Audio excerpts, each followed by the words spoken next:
Chungking Express is probably the Criterion film that I saw first.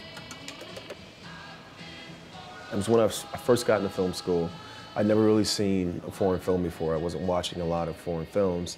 I just remember just being like kind of sucked in and having this feeling of how big the world was, but how small it was at the same time. Because, you know, I don't speak Mandarin or Cantonese. I've never been outside of the state of Florida, and I'm watching this film and I'm feeling all these things. And then stylistically, it was made in a way that was different than any film I'd ever seen before. What a difference a day made. I always obsess over the Dina Washington montage. This guy basically summarizes an entire relationship in 2 minutes and like 34 seconds. And it starts out with this toy airplane, you know? That moment to me always struck me as something that was just like ridiculously beautiful, even though it's mournful at the same time. I'd never seen anything like that in a film, ever in my life, you know?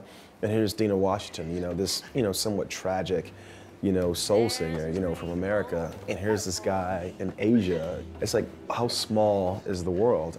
我以為會同佢一齊好耐，好似一架日滿油嘅飛機咁，可以飛好遠。點知架機中途轉站。I just like how much freedom there is in the way he juxtaposes images, you know?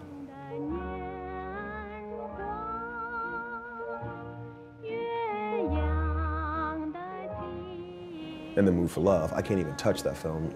Not yet. I got to do this for at least another 40 years before I can even come close.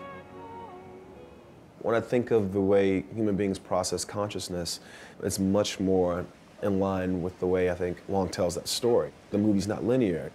It's sort of almost circular. And I think when we think about the things we're feeling, we often tie them not to what's happening to us right now, but to something that happened either in the past or something we're anticipating happening.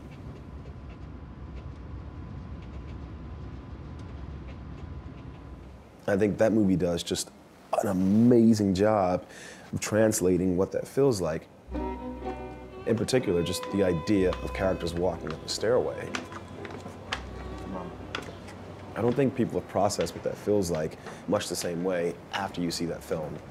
It just communicates it in this very beautiful language that can only be captured in cinema. I think in Wong's films, characters always are yearning for so many things. And oftentimes I feel like those things are attainable if those characters choose to go after them. Wong Kar-wai does a great job of taking interiority and translating it to the screen, which is something you're taught not to do in film school, but I think is very, very much attainable within the medium.